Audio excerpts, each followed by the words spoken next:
My people, Pastor Jeremiah, whom have not spoken about Larry Naomi's case and every single thing that has been happening in the palace for a very, very long time, has finally come out to say something, and he is saying something to those people who are literally dragging Pastor Jerry Eze into what he doesn't know, according to him. That you should be careful of how you drag a man of God into something he does not know. So basically, you are saying that Pastor Jerry Eze has no right, or he has no tendency of being fair or being good to Olori Naomi, except they have something that binds them or something in common that speaks of a relationship, because he said that is practically what the internet is trying to say, that Pastor Jerry is the type of person that cannot be generous to someone, and except he has something or he has a history that manifest with the person.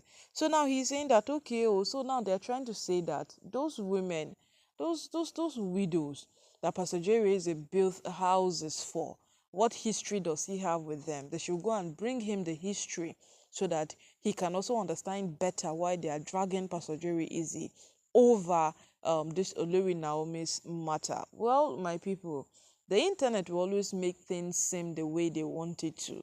But remember, oh, rumor does not spread if there is no smoke. Yes, they say there is no fire without smoke. And as it is right now, we don't want to be too pushy. Neither do we want to be the ones who started something that has no origin. The Olori started it. Yes, the owner's wife started it. Whatsoever gave them an impression that there is something going on between Pastor Jerry Eze and Olori Naomi, and there are high tendencies of him being Prince Tedenikawo's father, must have been a strong instinct for them to bring it out. Because when Olori Toby Phillips brought this thing out, it was not just a mercy. She had proofs, she had moments they were both in Abuja, which of course it was true. Yes, from those moments they were in Abuja that she mentioned, it was actually true. She said she had evidence, she has things that she was going to release. But later on, she wanted to back off out of everything, and then she just sent an apology letter to Pastor Jerry Eze. Well, apology later proceeded. We saw how everything was going until Olivia Deronke wanted to shake table again by bringing out DNA test. And you know that from that DNA test, that is where every single thing was going to scatter if there was truly a DNA test, until the boy was presented at the Olojo festival and all of them said it is fine. Since he has been presented before the people, they would not be the ones to fight against the heir apparent to the throne. They would be the ones to stay there and wait for the moment where it will be known that he is not actually the heir apparent to the throne, because he is not Oni's child and another person owns him. That was their statement. And from their statement of waiting, Pastor Jerry Eze have single-handedly made it to the news himself, because from their process of waiting, they chose to stay off every single thing. They chose to stay off every single thing happening. And in their quest to stay off every single thing happening, it became very, very necessary that they understand exactly what it is or what will come. And from their point of understanding what it is or what will come, they patiently waited for that moment that is right. And the moment became the point where Pastor Jerry Eze called Prince Tedenikawo my son. You know how people get to interpret things. Even when Pastor Jerry Eze came out with a defense to say that he's a pastor, they don't expect him to address people the same way they address others addresses, and whosoever he calls his son is his son indeed. That was the only path the media picked. Every other path was left.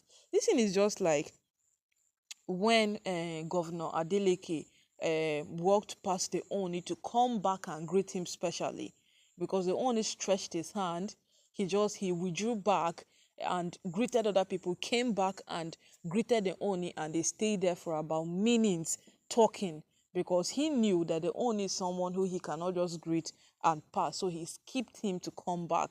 But what the media picked was that moment when Governor Adeleke walked away. They made it look like he ignored greeting the Oni, and it spreaded bitterly on the internet. So we have seen this thing spread.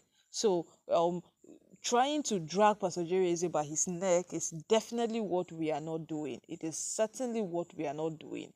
We are at that edge and at that path where we are patiently waiting for that moment where all of these things will be revealed, and we will see them in fact in broad daylight. Now Pastor Jeremiah is saying that whosoever calls Pastor Jerry Eze up out should be ready for whatsoever will be the consequences of wrongly accusing a man of God.